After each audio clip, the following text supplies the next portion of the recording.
सिर्फ अमेरिका ही तैयारी नहीं कर रहा है, ईरान पर अलग अलग विकल्पों पर चर्चा कर रहा है, रणनीति बना रहा है। अगली खबर ईरान की इसी सीक्रेट रणनीति का हिस्सा है।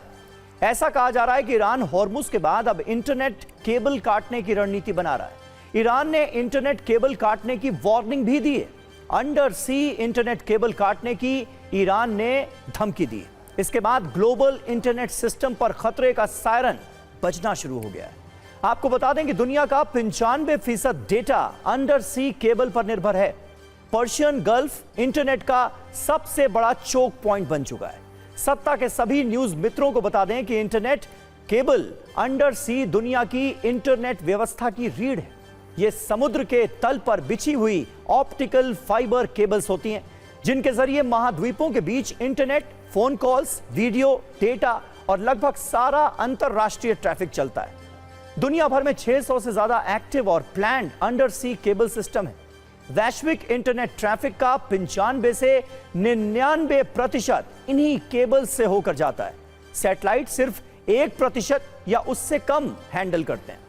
हॉर्मुज स्ट्रेट एक चोक पॉइंट है। यहां से 30% तक ग्लोबल इंटरनेट डेटा गुजरता है। Qatar 99% international internet gulf cables पर निर्भर है। कुवैत और Bahrain 95% internet under sea cable से चलता है। यूएई में 90% डेटा हॉर्मुज केबल रूट से गुजरता है। सऊदी ईस्टर्न इलाके का 85% इंटरनेट गल्फ केबल्स पर निर्भर है। ओमान 80% कनेक्शन फ्लैग, EIG और सी म्यू केबल से जुड़ा है। भारत का 70% यूरोप जाने वाला डेटा पर्शियन गल्फ से ही होकर गुजरता है।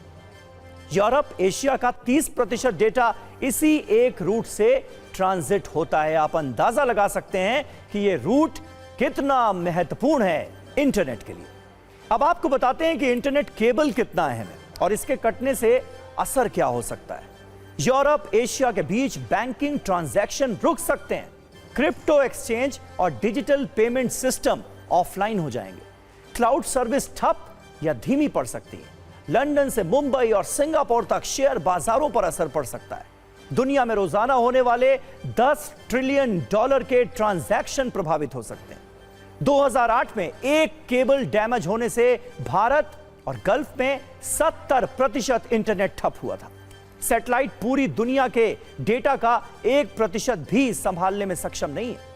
पर्शियन गल्फ के केबल कटने पर कोई ठोस बैकअप सिस्टम मौजूद ही नहीं है।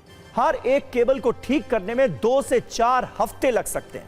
दुनिया में केबल्स रिपेयर करने वाली सिर्फ 60 स्पेशल शिप हैं। इससे आप अंदाजा लगा सकते हैं कि अगर यह समस्या भविष्य में सामने आती है तो यह कितनी बड़ी होगी। सवाल यही है कि इस युद्ध का अंत कब होगा, कब बातचीत की टेबल पर सहमति बनेगी। फिलहाल इसके आसार नहीं दिख रहे हैं। जो खबरें आ रही हैं, जो तस्वीरें आ रही हैं, उसके आधार पर यह कहा जा सकता है कि युद्ध अभी रुकने वाला नहीं है, क्योंकि जंग के 24वें दिन भी तेहरान में भीषण बमबारी हुई। अमेरिका इजराइल के हमलों से ईरान में कोहराम मचा हुआ है। ईरानी फोर्स के ठिकानों पर एयर स्ट्राइक की गई है। अमेरिका और इजरायली एयर स्ट्राइक से ईरान के 7 इलाके कांप उठे हैं। तेहरान में IRGC के 11 ठिकानों पर अटैक किया गया। मिसाइल साइट्स और अंडरग्राउंड बेस टारगेट पर थे। ईरान की 2 सबसे महत्वपूर्ण मिसाइल सिटीज पर हमला किया गया।